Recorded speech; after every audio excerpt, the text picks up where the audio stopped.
engineered beings, the Inhumans. The Inhumans stand apart as one of Marvel's most unique power classes. Unlike mutants, Inhumans are a result of deliberate genetic engineering. Long ago, the Kree experimented on early humans, seeding their bloodline with potential that would only awaken through Terrigenesis. Terrigen Mist is both a gift and a curse. Exposure to it transforms an Inhuman into their true form, unlocking powers that can rival gods or leave them warped beyond recognition. What makes Inhumans dangerous isn't just their powers, it's their unity and their purpose. Every human carries the weight of destiny, shaped not by chance but by design. Their existence raises questions that haunt the Marvel Universe. What does it mean to be human if your future has been engineered? And what happens when those designs clash with the freedom and the choice? To have some fun and to test everyone's knowledge so far, how would you classify Miss Marvel? Let me know in the comments. In the Marvel Universe, magic has its own rules, traditions, and costs. Mutants are born with abilities, mutates gain them through outside forces, but sorcerers and mystics must earn every ounce of their power through years of study, discipline, and sometimes sacrifice. Every spell comes with risk, and the cost can reach far beyond the physical. Magic in the Marvel Universe is never free. The price can be physical exhaustion, mental strain, a piece of a caster's soul, or an obligation to the forces far older than humanity. Scarlet Witch shows the dangerous unpredictability of magic at its most volatile state. Rooted in chaos magic, a force older and more unstable than most sorcery, Wanda Maximoff's power can bend, twist, and rewrite reality itself. In the House of M storyline, 3 words, no more mutants, reshape the fate of the entire species. Her origins blurs classifications. She's not strictly a mutant anymore, but a mutate whose latent potential was awakened through experimentation. Magic uses range and scope and scale. Brother Voodoo wields spiritual and voodoo magic to protect and heal, along with reaching out to elemental spirits, while street-level mystics like Dr. Druid risk disaster when they meddle with forces they can barely understand. Necromancy offers quick power, but a steep moral and spiritual cost. At the very top sits Sorcerer Supreme.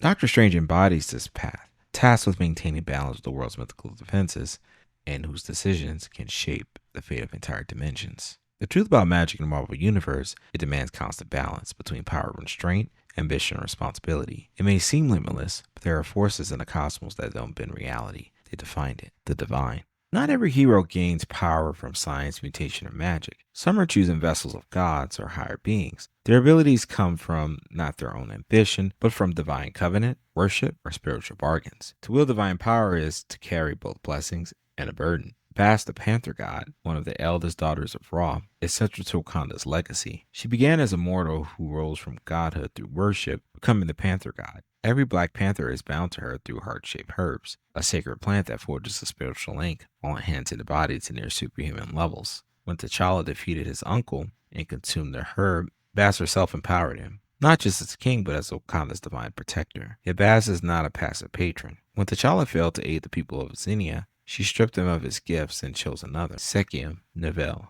as her champion. That reminds us that the divine power is conditional, a god granted, but a god can also take it away. Another example would be Khonshu, Moon Knight's patron. Mark Spector was a missionary left for dead.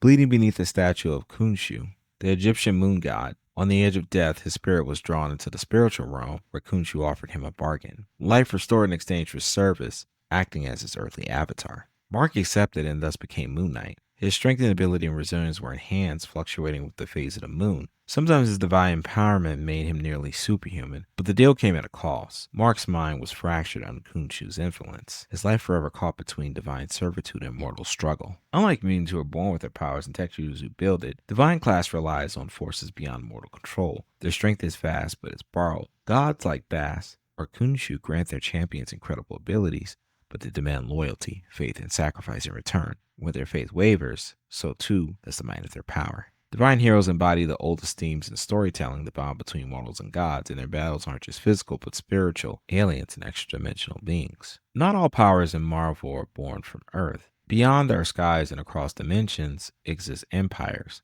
The Kree are stronger, faster, and more resilient than humans. Their physiology, shaped by crushing gravity of their homeworld Hala on the Earth, translates into natural physical strength and superiority, though they require special breathing apparatuses to survive long-term on our atmosphere. Guiding it all is supreme intelligence, a supercomputer made of the greatest Kree minds in history, ensuring that every campaign is calculated and inevitable, from Ronan the Accuser in the Guardians of the Galaxy to the secret mind manipulations in the Agents of Shields. The Skrulls.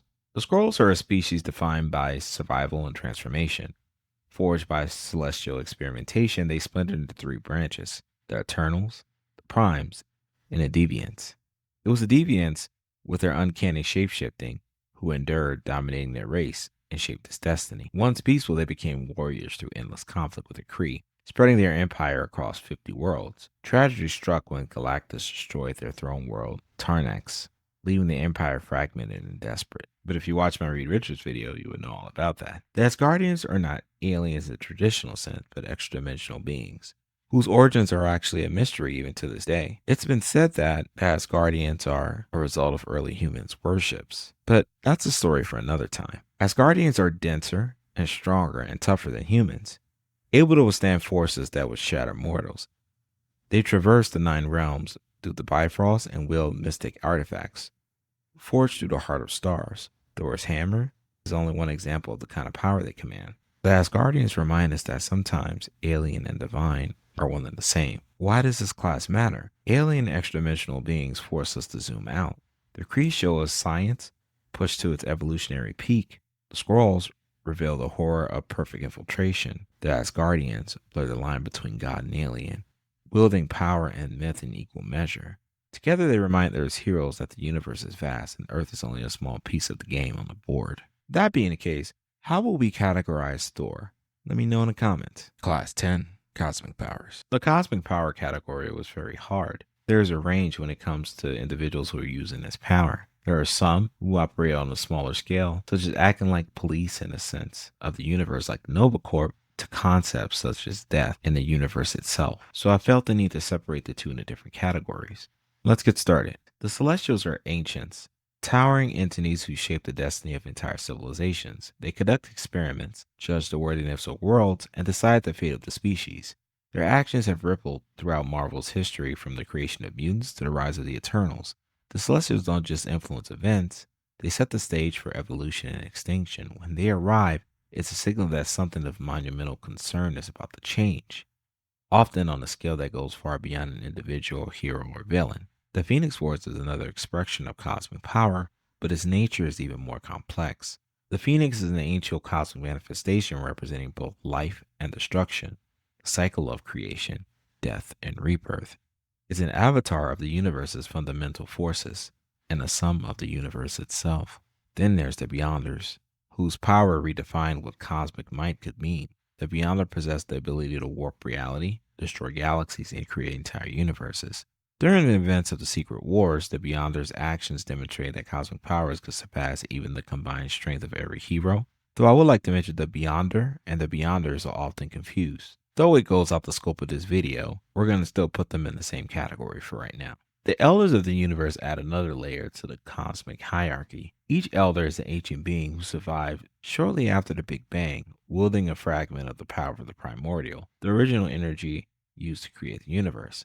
Unlike Galactus or the Celestials, the Elders are defined by their obsessions: collecting, gaming, secret knowledge. Their power allows them to manipulate matter, generate energy fields, teleport across space, also across time.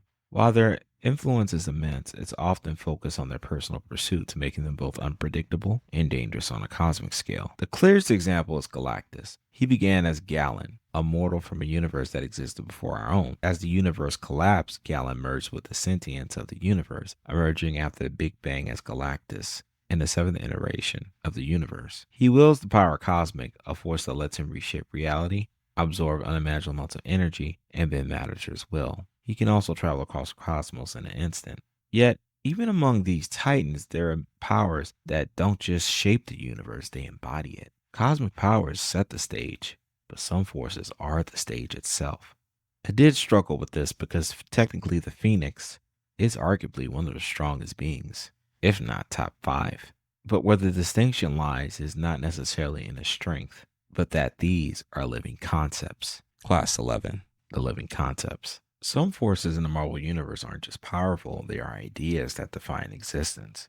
Eternity, infinity, death, oblivion, and a living tribunal are not characters in the traditional sense. They are living embodiments of time, space, life, ending, and the balance itself, operating on a scale that makes cosmic titans seem small in a sense. They sometimes have avatars whom are chosen or linked to a certain concept as well. Eternity is the universe given form. Silhouette filled with swirling galaxies isn't a representation, it is a sum of all time, space, matter, and energy. Eternity acts not to save lives or worlds, but to preserve the very concept of existence. Eternity's avatar right now is Storm. Death, neither cruel nor kind, simply inevitable. She ensures that all things end, from a single leaf to the entire galaxy. To some, she's an ending. To others, like Thanos, she's an obsession. His quest for the Infinity Stones and his infamous acts of erasing half of all life weren't acts of pure malice.